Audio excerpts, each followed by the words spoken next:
Okay, तो mining inspector वाली जो हमारी सीरीज़ थी जिस पे हम लोग माइनिंग इंस्पेक्टर के क्वेश्चंस को डिस्कस करते थे, ये उसका लास्ट पार्ट है इस साल के जो 2023 के क्वेश्चन है उससे। ठीक है, और किसी ने के मांगर वाले ग्रुप में पूछा था कि मांगर के आएंगे नहीं, हमने ट्राई किया था वहाँ भी आंसर देने का।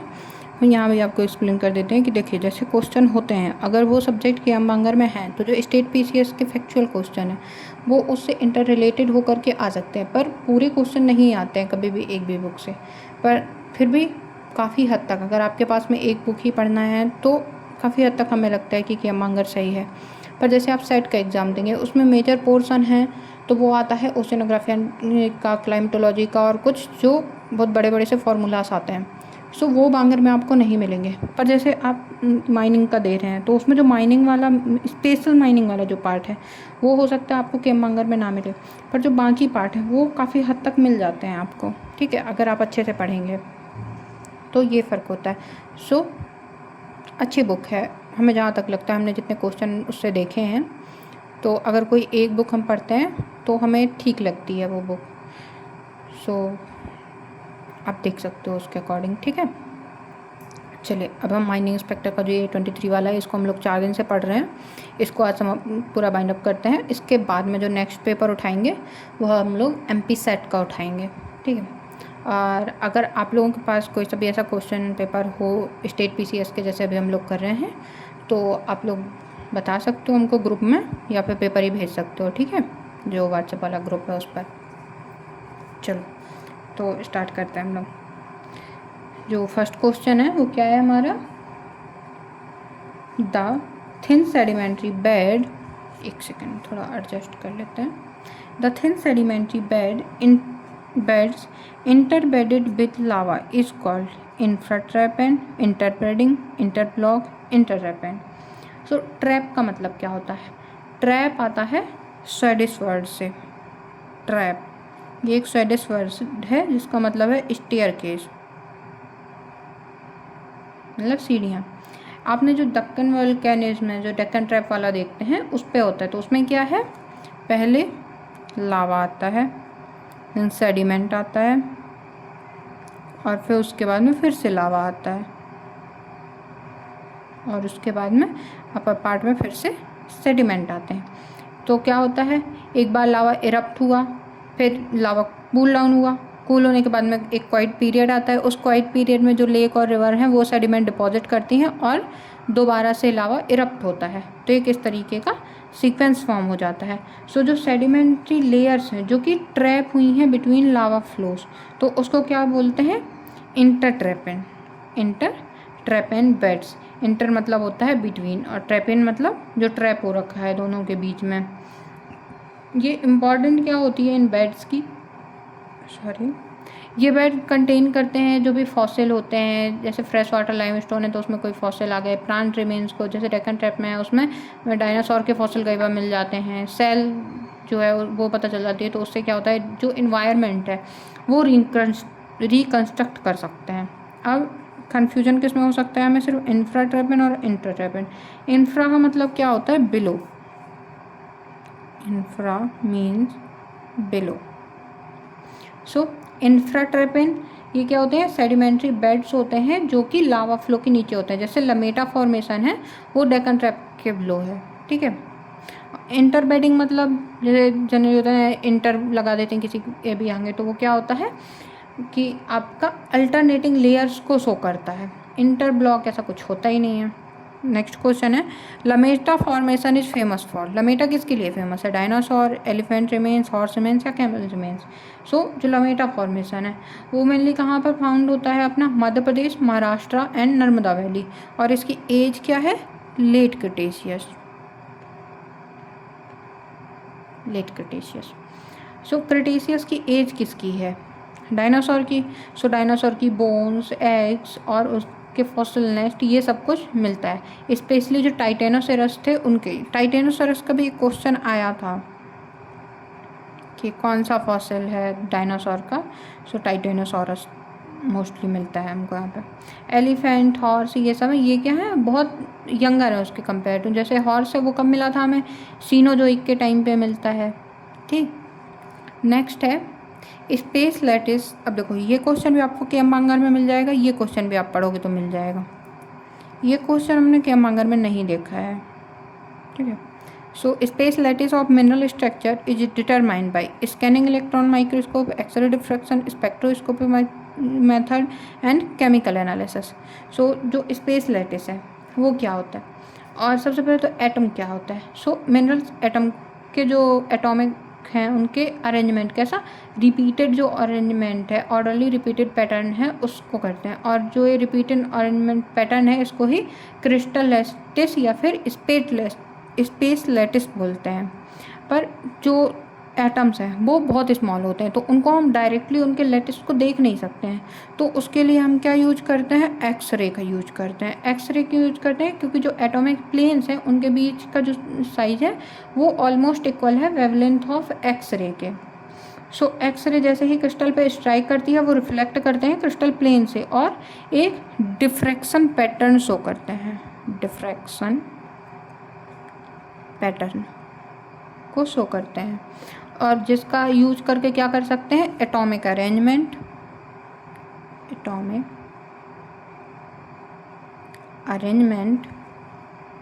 क्रिस्टल सिस्टम और यूनिट सेल डायमेंशन।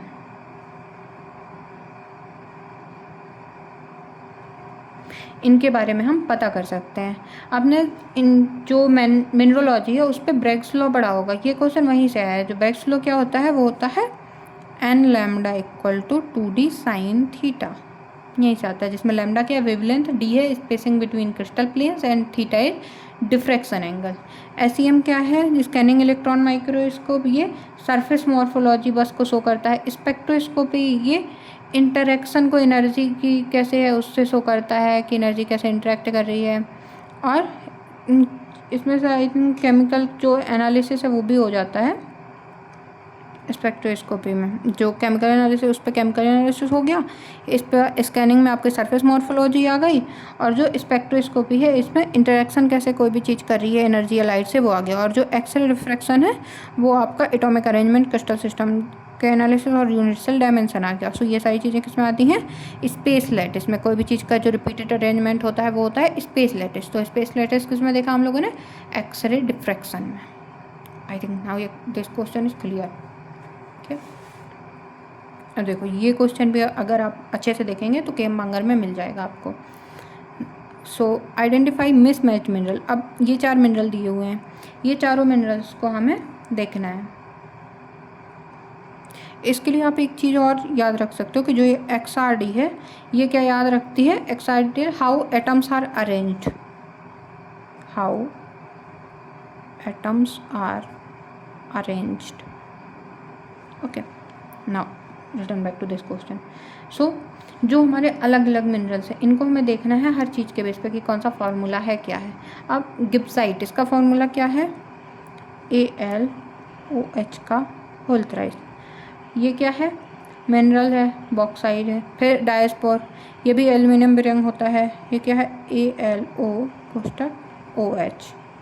फिर उसके बाद क्राइसोबेरल, क्राइसोबेरल क्या होता है, BeAl2O4।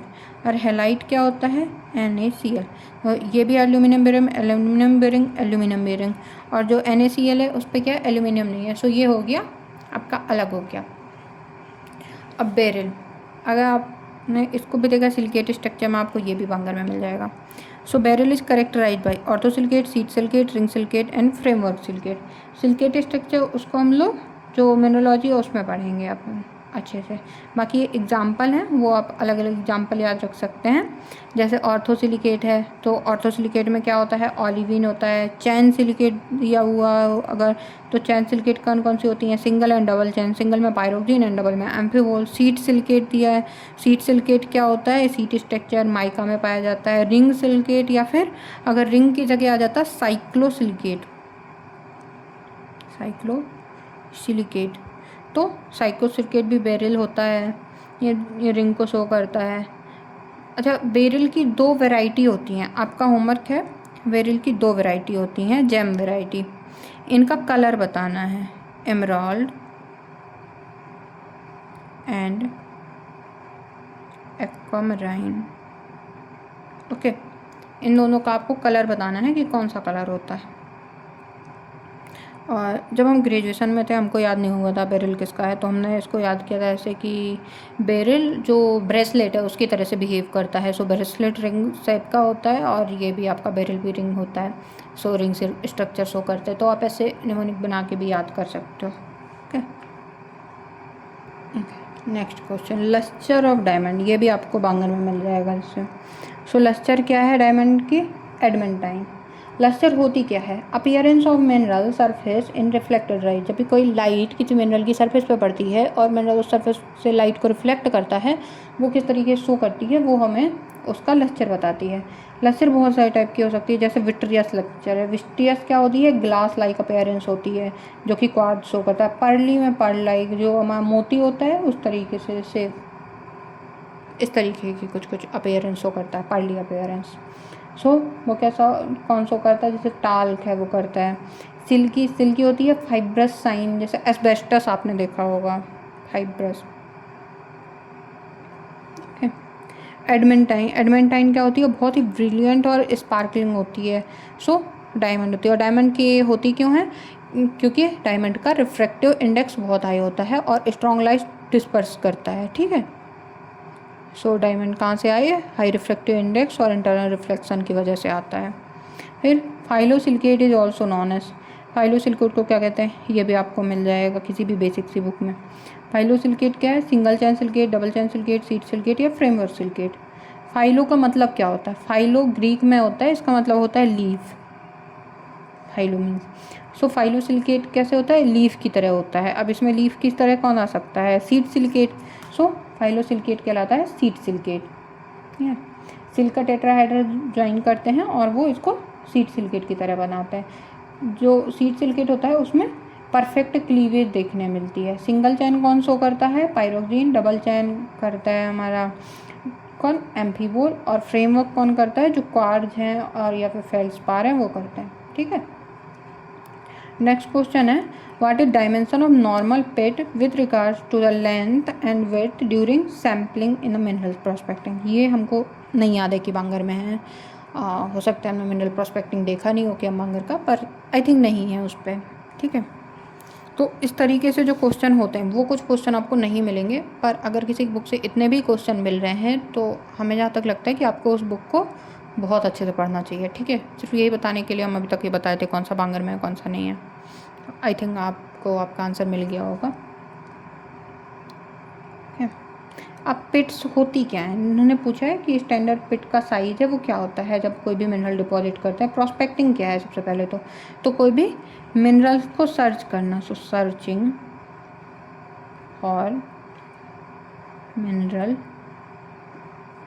Deposit is mineral prospecting. और पिट्स या फिर डक क्यों किए जाते हैं? ताकि जो सब सरफेस रॉक्स है उसको देख सकें और उसके सैंपल्स कलेक्ट कर सकें, तो जो वेदर जोन है वो भी पता चल जाएगा। सो जनरली जो पिट साइज होता है वो कितना होता है? 1 मीटर बाई 1 मीटर का। और जो पिट्स हैं वो इससे ज़्यादा है तो वो किसके लिए? जो बहुत ज़्यादा डिटेल एनालिसिस है उसके लिए किया जाता है, जो डिटेल्ड एक्सप्लोरेशन है उसमें यूज करने के लिए। Okay, next question, what is known as the systematic process of searching promising mineral target identified during reconnaissance survey। Reconnaissance survey के टाइम पे क्या होता है?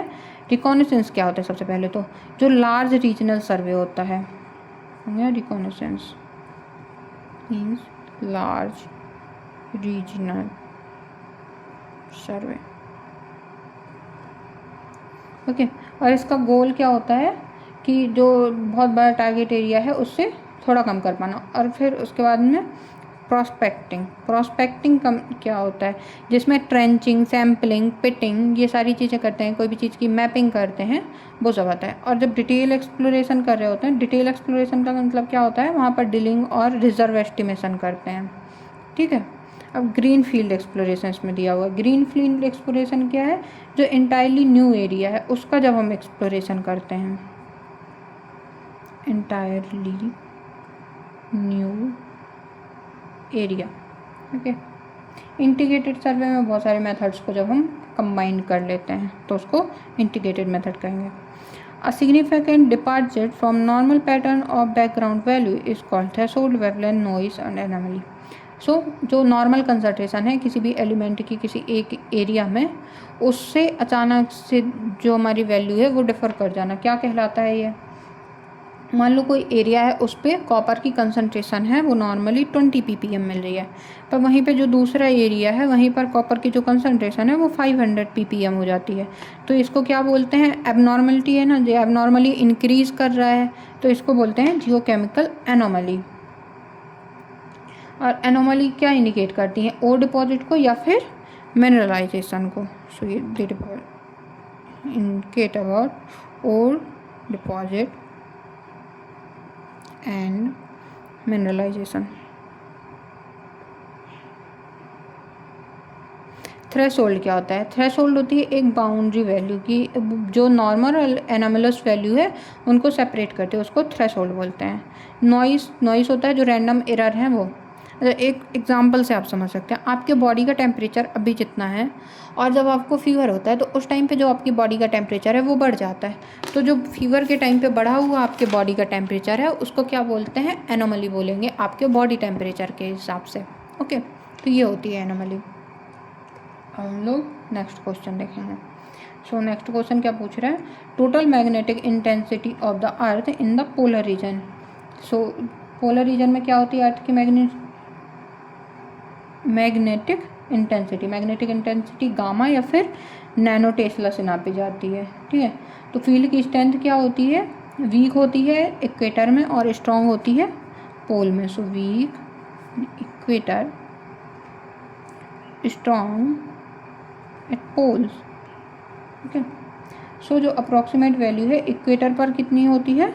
इतनी 30,000 गामा इक्वेटर, और जो पोल है उस पर 60,000। पोल पे ज़्यादा क्यों है? क्योंकि जो मैग्नेटिक फील्ड्स लाइन है वो पोल पर कंसंट्रेटेड होती हैं। ठीक है, कंसंट्रेट करती हैं ना, ऐसे रॉक, अगर आप अर्थ को एक पोल की तरह माने, मैग्नेट की तरह, तो इस तरीके से कंसंट्रेट करती हैं यहाँ पर और यहाँ पर। ठीक है, इसकी वजह से उसकी वैल्यू बढ़ जाती है। एक second. Okay, so next question क्या था? What is known as the process of separating valuable metallic and non-metallic minerals from insignificant gangs? Okay, और क्या होता है? जो यूजफुल मिनरल बियरिंग रॉक्स होती है, और यूजफुल मिनरल बियरिंग रॉक, और गैंग क्या होता है? जो वेस्ट मटेरियल होता है।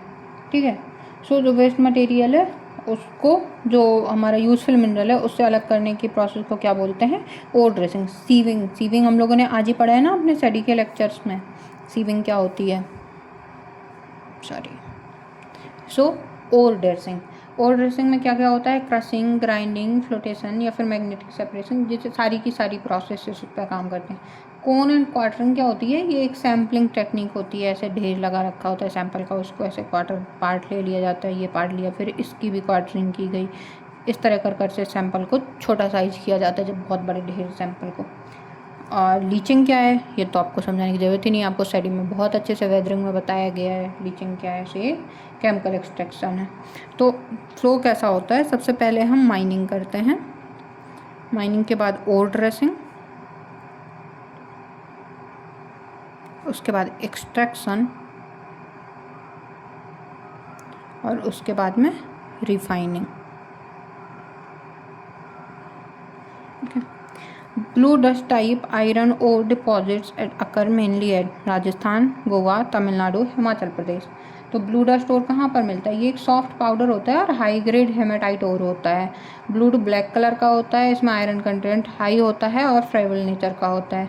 इसका मेजर अकरेंस कहाँ है? जो गोवा आयरन बेल्ट है उस पर मिलता है। So answer is Goa. Okay, तो इकोनॉमिक इम्पोर्टेंस इसका क्या है? बेनिफिशिएशन बहुत इजीली हो जाता है और ये एक्सपोर्ट किया जाता है, एक्सपोर्ट क्वालिटी का होता है, लोग बहुत अच्छी क्वालिटी का होता है। अब cannel coals are rich in, cannel coal and boghead coal दो होते हैं अपने। सो कैनल कोल किस में रिच होता है? जो एल्गल मटेरियल होता है, एल्गी, उस पर रिच होता है, या जो स्पोर्स होते हैं उस पर रिच होता है। सो स्पोर्स पे रिच होता है। ठीक है, जो फाइन ग्रेन्ड हाइड्रोकार्बन रिच जो कोल है उसको बोलते हैं। ये कंटेन करता है spores and algal material, but dominant क्या है इस पर, पीएससी ने स्पोर्ट्स माना है इस पर कि डोमिनेंट है। आई थिंक एल्गल मटेरियल आपको एक बुक में हमने देखा है तो उसमें एल्गल मटेरियल दिया है कि स्पोर्ट्स एंड एल्गल मटेरियल दोनों को कंटेन करता है, और इस पर एल्गी डोमिनेंट होती है एंड स्पोर्ट्स कम होता है। पर एक बुक में स्पोर्ट्स भी देखा था, सो आप ट्राई करिएगा कि स्पोर्ट्स ही हमेशा क्वेश्चन पे टिक करें। ओके, ये कैसा होता है, ब्राइट फ्लेम में जलता है और वोलाटाइल मैटर्स में रिच होता है। So burn rich bright flame rich in volatile matter.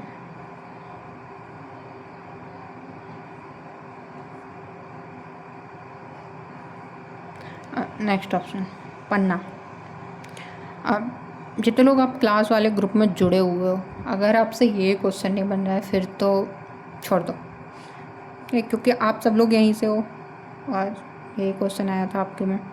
सो पन्ना किस में क्या मिलता है सबसे ज़्यादा, डायमंड। कहाँ पे मिलता है पन्ना में?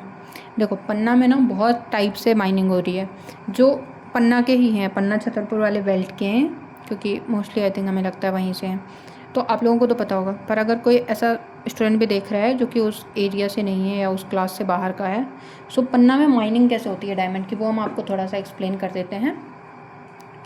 पन्ना में माइनिंग दो टाइप से होती है। एक जो हमारे यहाँ माइनिंग करता है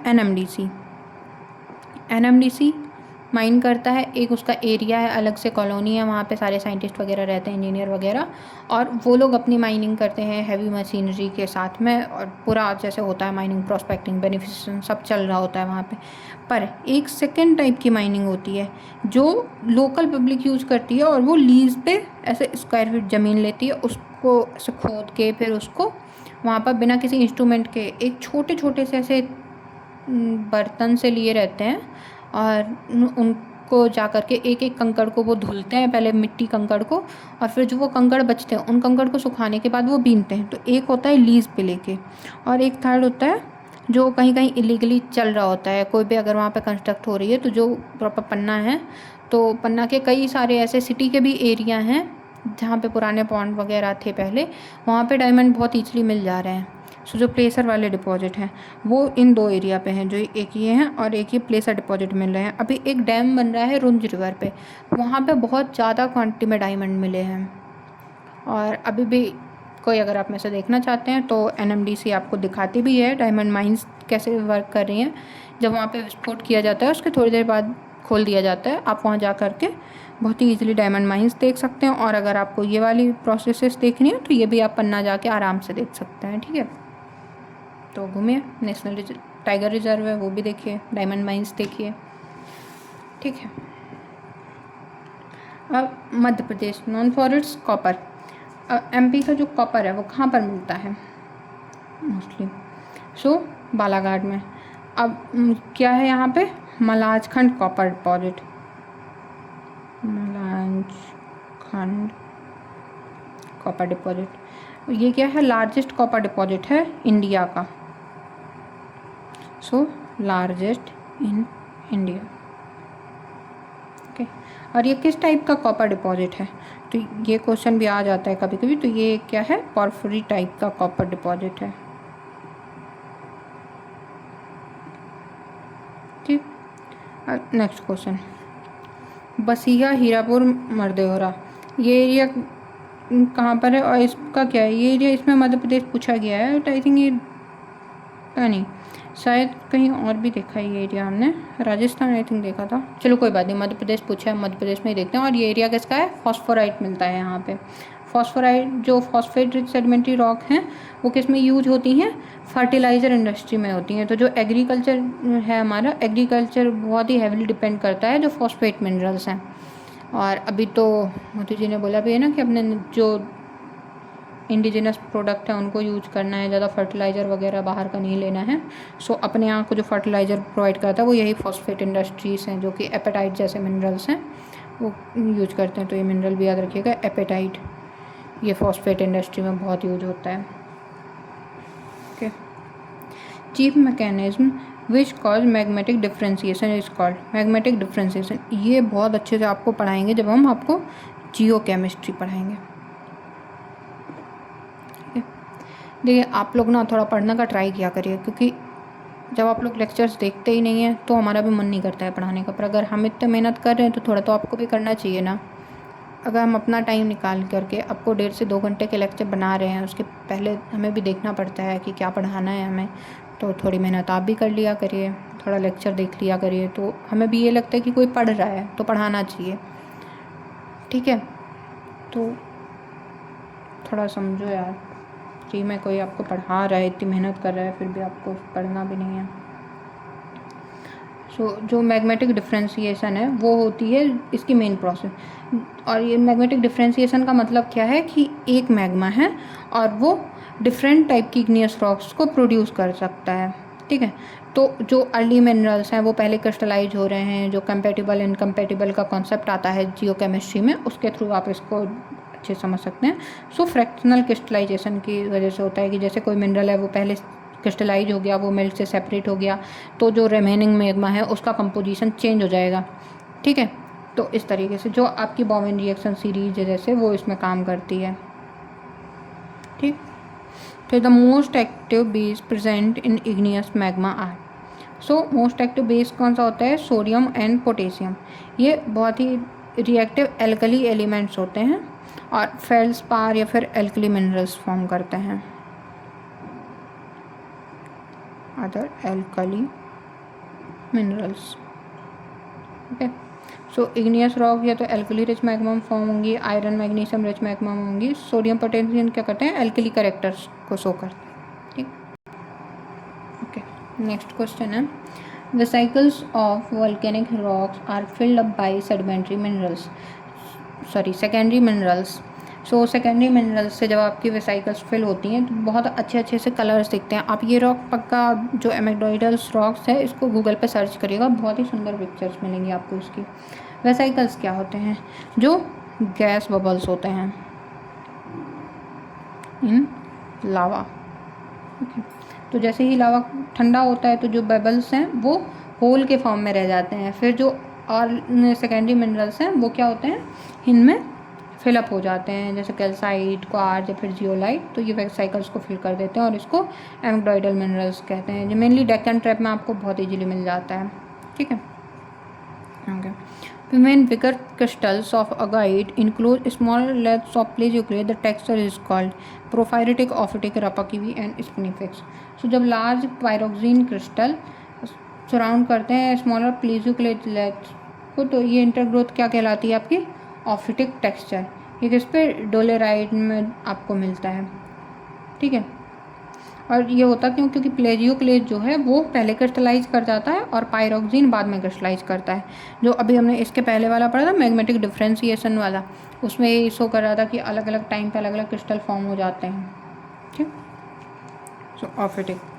अगर आप में से किसी को पता है तो ये पोर्फिरिटिक, रापाकिवी एंड स्पिनिफेक्स, ये तीनों टेक्सचर हम छोड़ रहे हैं, एक्सप्लेन नहीं कर रहे हैं। आप ये हमें आंसर में दोगे। ठीक है, क्या क्या है? So metamorphism in which only direct pressure play a dominant role is known as. So जब डायनेमिक मेटामॉर्फिज्म होता है या फिर कैटाक्लास्टिक मेटामॉर्फिज्म है, तो इन दोनों में से आपको बताया कौन सा आएगा। ठीक है, ये भी मेटामॉर्फिज्म अभी हमने पढ़ाया नहीं है, पर ये क्वेश्चन हम आपके लिए छोड़ रहे हैं। ठीक है, देखिए ऐसा नहीं होता है कि कोई क्वेश्चन हम एक्सप्लेन नहीं करना चाहते हैं, पर अगर आप कुछ भी रिप्लाई नहीं करते हैं, कोई भी क्वेश्चन नहीं बताते, हम आपके लिए कोई होमवर्क ही नहीं देते हैं, तो एक तो वैसे भी ऑनलाइन टीचिंग वन वे ही रह जाती है। और अगर आप लोग साथ में कुछ भी इंटरेक्शन नहीं शो करते हैं तो वो वैसे भी पूरा वन वे ही हो जाता है। इसलिए हम कोशिश करते हैं कि आप थोड़ा बहुत इंटरेक्ट कीजिए। ठीक है, इसलिए हर पेपर में हम 1 या 2 क्वेश्चन हर लेक्चर में मिस करते हैं ताकि आप उसको एक्सप्लेन करें, पर आप कभी कोई लेक्चर में एक्सप्लेन नहीं करते हैं किसी भी टॉपिक को। तो ट्राई किया करिए थोड़ा इंटरेक्टिव रहने का, है ना। Okay, so fastest and detected first seismograph. Seismograph में कौन सी वेव हमारी सबसे पहले डिटेक्ट करते हैं? ठीक है, तो कौन सी करते हैं? P wave. इसका नाम ही होता है प्राइमरी वेव। ये किस नेचर की होती है? कंप्रेशनल नेचर की होती है। और ये ट्रैवल किसके थ्रू करती है? Solid, liquid and gas. S wave क्या होती है? सेकेंडरी वेव या फिर सीआर वेव, ये लिक्विड में ट्रैवल नहीं करती है। सरफेस वेव, वो सरफेस में बस ट्रैवल करती हैं और सबसे ज़्यादा डिस्ट्रैक्शन शो करती हैं। So P wave, love wave and Rayleigh wave, ये क्या है? सरफेस वेव्स के एग्जाम्पल हैं। Large volcano erupts on the sea floor where top existed below the sea level, तो उनको क्या बोलते हैं? Seamount. जो वॉल्केनिक माउंटेन्स हैं वो सी फ्लोर में तो हैं, पर उनका जो टॉप है वो सी लेवल से ऊपर नहीं हो रहा है। सो ये क्या बोले जाते हैं? हमारे सी माउंट। और अगर इनका सी लेवल से ऊपर हो जाएगा तो इसको क्या बोलेंगे? Volcanic Iceland. पैसिफिक ओशियन में आपको थाउजेंड्स ऑफ सी माउंट्स मिल सकते हैं, ठीक है। Fragmentation will dominate accumulation and planet will not grow if the relative velocity between planetesimal is high or low। ये प्लानिटेसिमल हाइपोथेसिस हम लोगों ने पढ़ी थी ना कि यमंगर से, मुझे क्वेश्चन आया। सो प्लैनेट फॉर्म कब होते हैं? अच्छा एक बात बताओ, अगर ये दो बॉल हों आपके पास में, दो हाथ है मान लीजिए जैसे हमारे, ये अगर हम धीरे धीरे कोलाइड करते हैं ऐसे, तो ये आपस में चिपक जा रहे हैं। अगर हम इनको बहुत तेज़ स्पीड से कोलाइड करेंगे तो क्या होंगे? ये आपस में रिपेल करेंगे, एक दूसरे से दूर जाएंगे ना। तो कोई भी अगर ऐसी चीज़ को आप सोचेंगे तो सोचो दो प्लैनेट है, वो ऐसे पास में आ रहे हैं तो कोलाइड करेंगे, और जब बहुत ज़्यादा तेज़ से आएंगे तो क्या करेंगे? रिपेल कर जाएंगे, और रिपेल करेंगे तभी तो टूटेंगे। और जब वो फ्रेगमेंटेशन होगा तो कब होगा? जब वेलोसिटी दोनों के बीच में हाई होगी, है ना। सो फ्रेगमेंटेशन कब होता है? जब बहुत ज़्यादा हाई हो। स्लो कोलिजन क्या होगा? हमारे दोनों को मिक्स कर लेगा, दोनों ग्रो करेंगे साथ साथ। और फास्ट कोलिजन में क्या होगा? ब्रेक हो जाएगा। सो हाई वेलोसिटी चाहिए। Is the plane surface form the extension of sea under land. So ये क्या होता है? Grand base level. जो प्लेन सरफेस है वो एक्सटेंशन की वजह से फॉर्म हो रही है, कहाँ पर? अंडर सी लैंड। सो बिलो सी लेवल, जहाँ पर इरोजन होता है। सो अल्टीमेट बेस लेवल, जो बेस लेवल है वो क्या होता है? अल्टीमेट बेस लेवल होता है, जहाँ पर इरोजन वगैरह नहीं होता है, ठीक है, सी लेवल में। और ग्रांड बेस लेवल क्या होता है? इमेजिनरी एक्सटेंशन होता है सी लेवल का बीनीथ द कॉन्टिनेंट्स। ये रिवर इरोजन को कंट्रोल करता है, टेम्परेरी ऑब्स्ट्रक्शन शो करता है लेक, हार्ड रॉक और डैम के लिए, ठीक है। Fragments of oceanic crust preserve on the continent, molasses, flysch, therosis and ophiolite. So ophiolite को हम क्या बोलते हैं? जो फ्रेगमेंट हैं ओशियनिक क्रस्ट के वो हमारे कॉन्टिनेंट पर प्रिजर्व हो जाते हैं, उनको ऑफियोलाइट बोलते हैं। ऑफियोलाइट रिप्रेजेंट क्या करते हैं? जो एंशिएंट ओशियनिक क्रस्ट होती है उसको रिप्रेजेंट करते हैं। और ये इंक्लूड क्या करते हैं? पेरिडोटाइट, गैब्रो और सीटेड डाइक एंड पिलोबेसाल्ट को। ये क्या प्रोवाइड करते हैं? हमें एविडेंस देते हैं plate tectonic and sea floor splitting. तो plate tectonic and sea floor spreading. Molasses क्या होते हैं? कॉन्टिनेंटल डिपॉजिट्स होते हैं after mountain building. Continental deposits after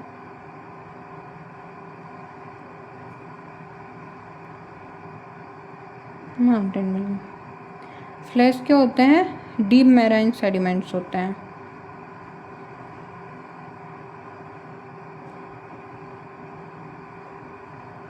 थैलाइट्स क्या है? ये एक टाइप है बेसाल्टिक मैग्मा का।